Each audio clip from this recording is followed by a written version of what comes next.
Let's do something different from another angle. There are always two sides to any coin, or two faces to any coin.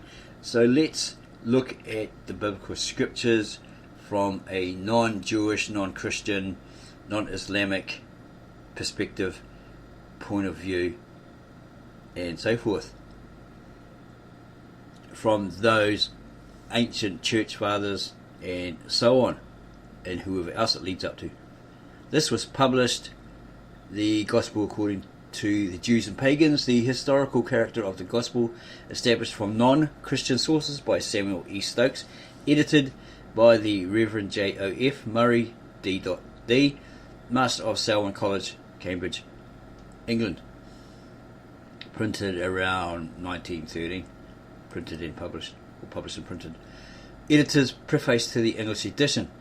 We found this particular book in the public domain, public access, so we don't believe it'll incur us a copyright claim, strike, or other. Editor's preface to the English edition. This book had been put into the hands of this author to see through the press for English readers. It was originally published by the Christian Literature Society for India at Madras. It was the work of an American who had given his life to the evangelization of India. He was not a professional scholar or student of the classics, but he had managed to collect practically all the most important passages bearing on his subject, and to put them together in a striking and original way. His object in making the collection is clearly stated, or was clearly stated by himself in the general preface. In India, the publication was meant in the first instance to help educated Hindus to feel that the life of Christ and the facts of the early development of Christianity entered into the mainstream of the history of the Roman Empire and were capable of verification by the same evidence as that of the generally accepted facts of that history, and that in consequence they stood as facts on a very different ground from the legends of Krishna. What success attended it in the land where it first saw light, and it is difficult to say. The Hindu philosophy does not train men to attach the same importance to historical fact that we do in the West. The author was glad, however, to learn that a second edition was already required for Indian consumption or use. There is no doubt, however, that the work itself would appeal. There was no doubt, however, that the work would itself appeal directly to Western intellectuals' needs. They could never be able to retain their hold on any creed which is cut adrift from its connection with historic fact, and as long as there was any minds who refused to credit, however unreasonably, a Christian's testimony to the facts of his own religion, there was real value in an appeal to the Gospel according to the Jews and Pagans. This particular book. This author's work consisted of, for the most part, in verifying the references, revising the translations of the selected extracts, and supplying, in the case of Pliny the Younger, a more recent account of the writer than that originally given, because Mommsen's researches had resulted in a new chronology which affected the date of his correspondence with the Emperor Trajan. J.O.F. Murray, Selwyn College Lodge, Cambridge, 28 August 1912. General preface. Many Christians, and almost all non-Christians, seem to be under the impression that the credibility of early church history, and even the historical reality of Christ himself, rests entirely upon the evidence of the early Christian community, from the disciples, the apostles, etc. The author himself had often been asked how he knew that such a person as Christ, or Jesus the Christ, ever really existed. He had even heard the gospel narrative spoken of as a legend, the fruit of superstition or credulity. It's only fair, he states, to give everything its due. Our faith in Christ as the incarnate Word of God is, the author admitted, founded upon a spiritual experience begotten of faith, and upon a belief in the authenticity of the four Gospels and the accounts contained in them. A discussion of these and similar questions does not come within the scope of this little book. It is written with one object, and that is to demonstrate from other than Christian sources that the record of Christ crucified under Pontius Pilate in the days of the high priests Annas and Caiaphas is history. To prove further that in the first century after his death, men and women of all ranks and various nationalities worshipped him as God and died rather than deny him. They went to their death as martyrs, believing in him.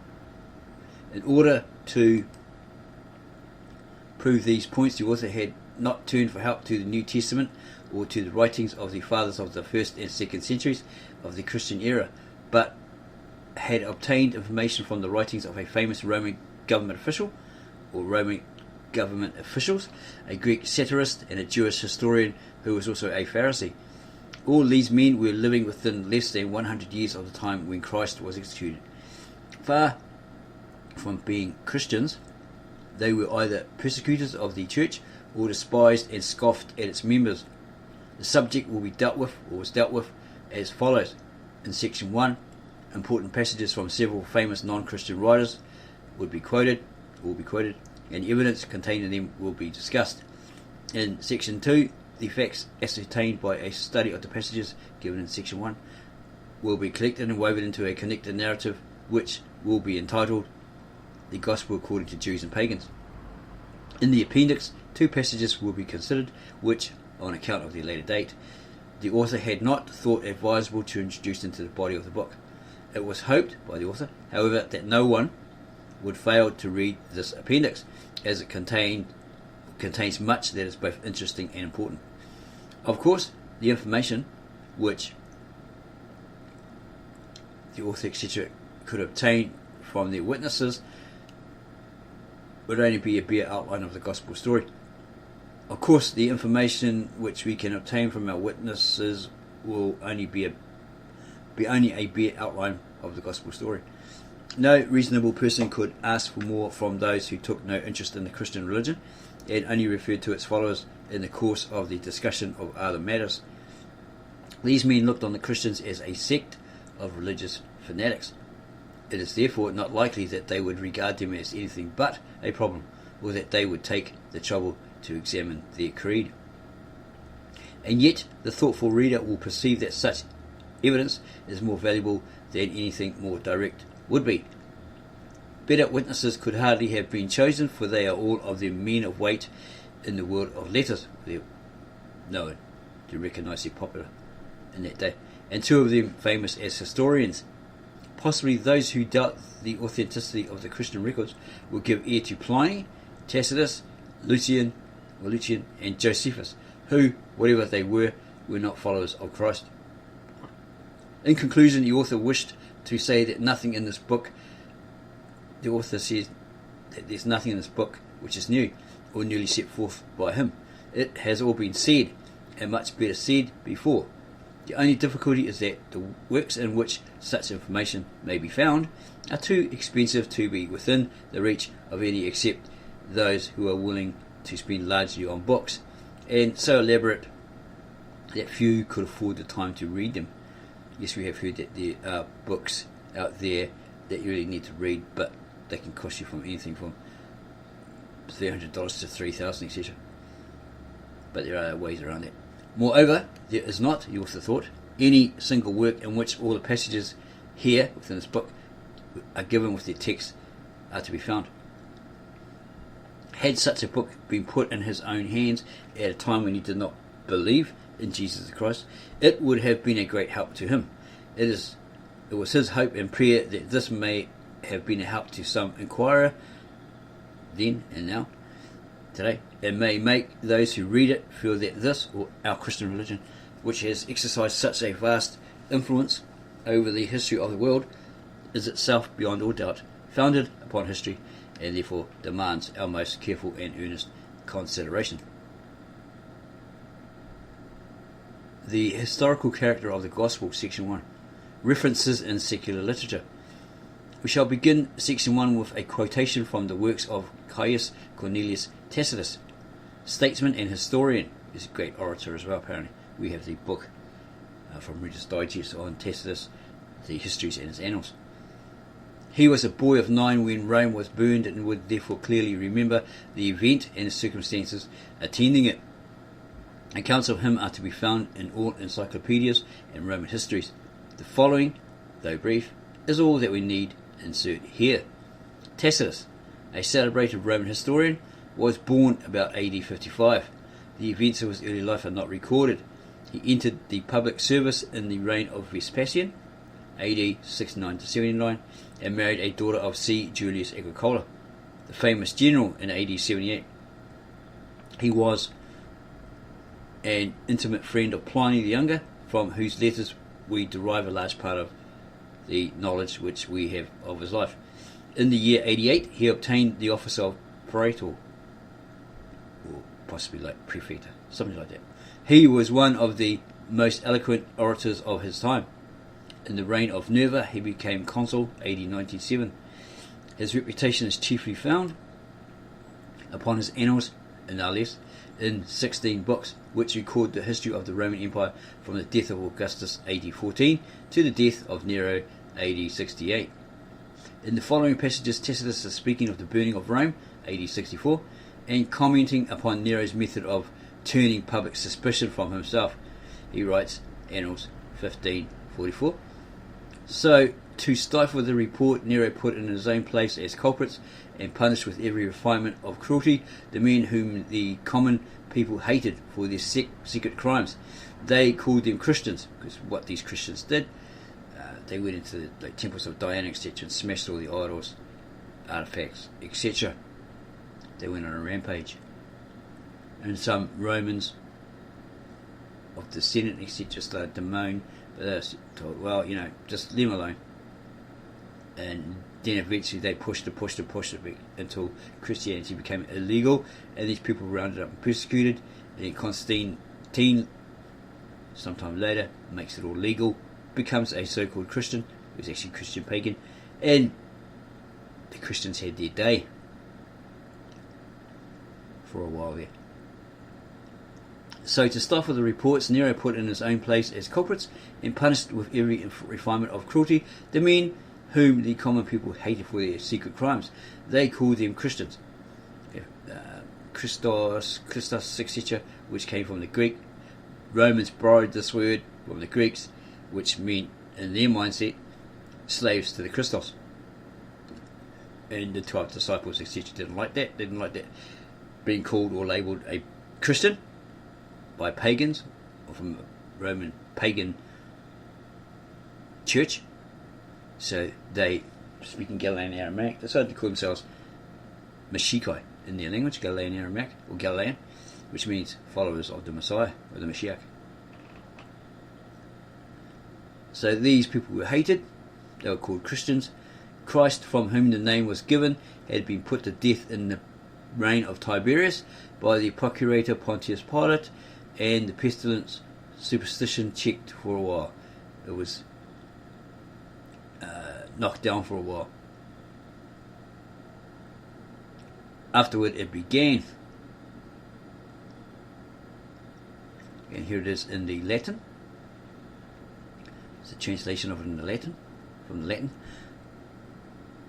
Here's some footnotes here. The numbers in brackets correspond with the numbers inserted from time to time in section 2. 2. We know from Roman history that the Emperor Tiberius died in what we would reckon now as AD 37. Within less than a year before the death of Tiberius, Pontius Pilate gave up his office in Judea after having tarried there 10 years. Josephus, Antiquities, Book 18, Chapter 4:2. And set out for Rome to defend himself against certain charges made against him. Hence, he must have been appointed procurator of Judea in what we'd now reckon as AD 26 to 27, and must have held that post until AD 36-37. To break out afresh, not only in Judea, where the mischief first arose, but also at Rome, where all sorts of murder and filthy shame meet together and become fashionable. In the first place, then some were seized and made to confess. Then on their information, a vast multitude were convicted, not so much of arson as of hatred of the human race, and they were not only put to death, but put to death with insults, in that they were dressed up in the skins of beasts to perish by the warring of dogs, or else put on crosses to be set on fire, and when the daylight failed, to be burned for use as lights by night. And you can find that information in Fox's Book of Martyrs. And then again, here is the Latin, translated from the Latin into the English. This passage is very famous. All scholars, Christians and non-Christians, agree that it is truly from the pen of Tacitus. 1. Suetonius, writing some years later, AD 120, says of this event, the Christians, a kind of men given to a new and criminal superstition, were put to death with grievous torments. That's from On the Life of the Caesars, Nero 16. And also see Lightfoot S. Clement, it might be St. Clement or something, of Rome, Volume 1, page 75, N.3.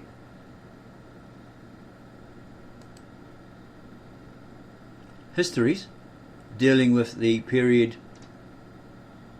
of the early Roman emperors are based upon his Annals, that's Tacitus' Annals. Let us examine the passage quoted above, or quoted. In it we shall find that Tacitus makes us acquainted with the following facts. 1. In the reign of Tiberius there was a Roman procurator called or named Pontius Pilate. 2. At his hands one Christ was executed. 3. This Christ was the founder of the sect of the Christians. 4. Christianity originated in Judea. 5. It spread quickly to Rome. 6. It made converts so rapidly that at the time of the burning of Rome, the portion of the Christian community captured in that city could be spoken of as a vast multitude. It's a footnote indication below. As we have shown in a previous note, page 2, Pontius Pilate entered upon his office as procurator of Judea in AD 26 or 27. Now, the burning of Rome took place, according to Roman historians, in what we should now reckon as AD 64.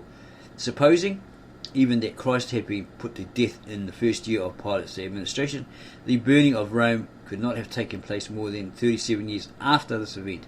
It was in such a short space of time, or even less, that Christianity had spread from a distant province to the seat of the empire.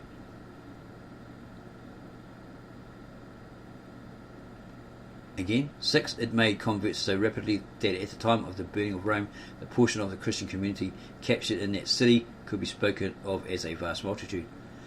It is hardly possible that the great historian could have been misinformed. He was writing about matters with which he was intimately acquainted, and about the affairs of an empire in which he had held the highest office under the emperor, that of consul. In all other questions, his statements are accepted as authoritative, and none but the most thoughtless would venture to dispute his statements regarding the spread of the Christian sect.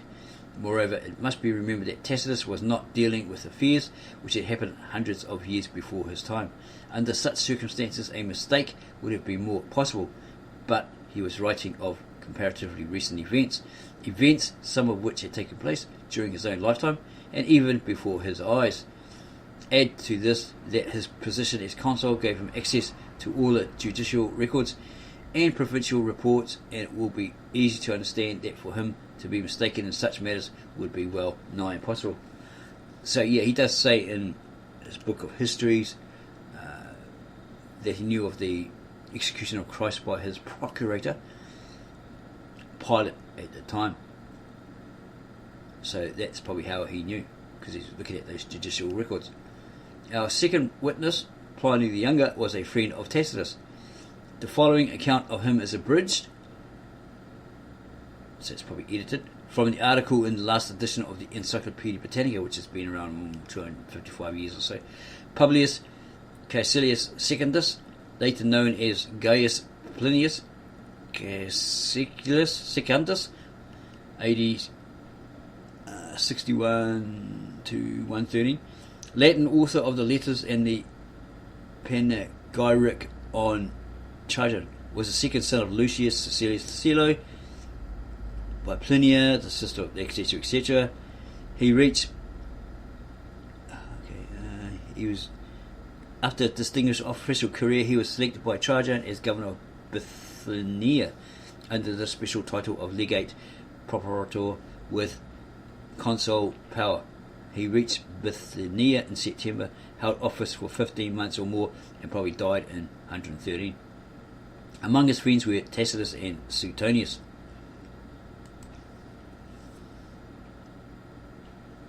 We possess 9 books of Pliny's letters and a separate book containing his correspondence with Trajan.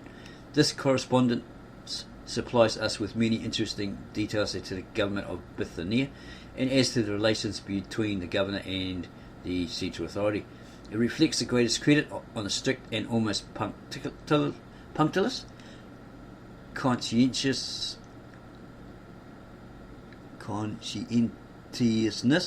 of the governor and on the assiduity and the high principles which animated the emperor. Of these letters we here quote the famous one to the emperor Trajan bearing upon the treatment of Christians. It was written while Pliny was governor of Bithynia, and in the collection is the 97th of the 10th book. And here's the Latin, the English and the Latin. It is my custom, Lord Emperor, to refer to you all questions whereof I am in doubt. Who can better guide me when I am at a stand, or enlighten me if I am in ignorance? In the investigation of Christians, I have never taken part, hence I do not know what is the crime usually punished or investigated, or what allowances are made.